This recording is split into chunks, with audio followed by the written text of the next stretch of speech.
তেতো হলেও অপ্রিয় সত্য নিয়ে স্বাধীন আলাপ। সাথে আছি আমি রুকনউদ্দৌলা সোহেল।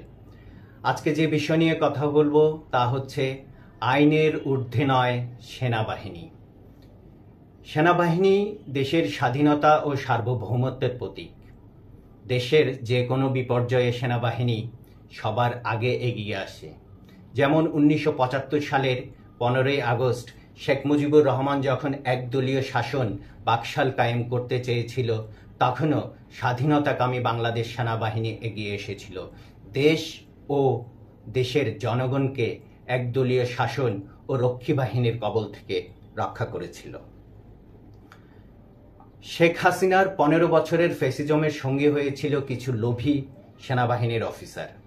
তাই বলে সেনাবাহিনীর সকল অফিসার ও সৈনিক এর মধ্যে জড়িত ছিল না। যারা জড়িত ছিল, নির্বিচারে খুন করেছে, গুম করেছে, তাদের বিচার হওয়া স্বাভাবিক। আশা করছি সেনাবাহিনীও এতে দ্বিমত পোষণ করবে না। সেনাবাহিনী দেশের একটি অংশ, কেউই বিচারের ঊর্ধ্বে নয়। ন্যায় বিচারের পক্ষে অবশ্যই সেনাবাহিনীও থাকবে, এটা সবার কাম্য। শুরুতে যেটা বলছিলাম 1975 সালের 15ই আগস্টের কথা। দেশের স্বাধীনতা ও সার্বভৌমত্ব রক্ষার জন্য সেনাবাহিনী যে উদ্যোগ নিয়েছিল, সেটার কারণে নাটকীয় বিচার সাজিয়ে শেখ হাসিনা হত্যা করেছে মুক্তিযোদ্ধা সেনা কর্মকর্তাদের। বিডিআর বিদ্রোহের নাটক সাজিয়ে হত্যা করা হয়েছে 57 জন অকুতোভয় সেনা কর্মকর্তা সহ 17 জন বেসামরিক লোককে।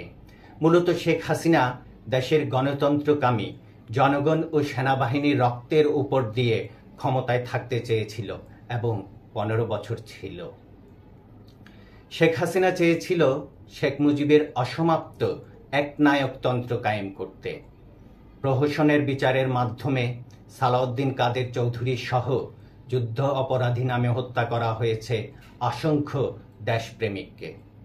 অবশেষে হাসপাতালে হত্যা করা হয়েছে কোরআনের পাখি, আন্তর্জাতিক খ্যাতিসম্পন্ন মুফাসসিরে কোরআন হযরতুল আল্লামা দেলোয়ার হোসেন সাঈদীকে।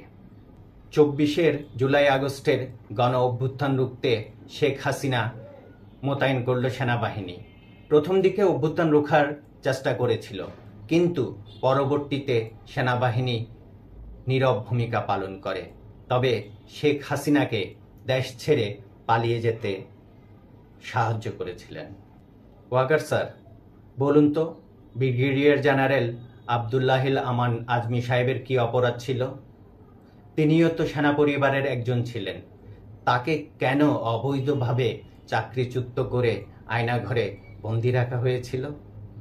জানি সেসব প্রশ্নের উত্তর এখন আর আপনার কাছে নেই।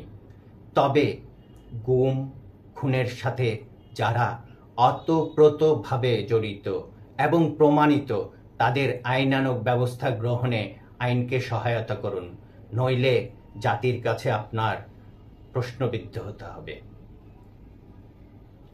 মনে রাখবেন, বীর বাঙালি বুকে বুলেট নিতে শিখেছে।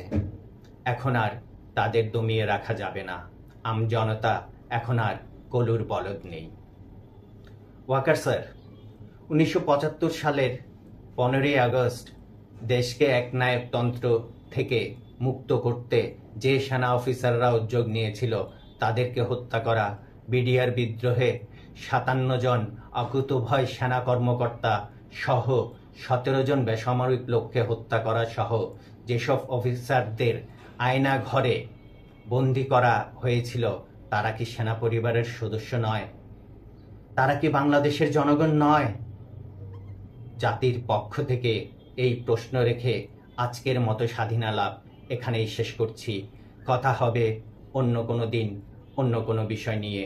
সে পর্যন্ত সবাই ভালো থাকবেন, সুস্থ থাকবেন, নিরাপদে পথ চলবেন, আইনের প্রতি শ্রদ্ধাশীল হয়ে আইনকে সহায়তা করবেন, এই প্রত্যাশা আজকের মতো প্রতিদিনের প্রতিক্ষণের।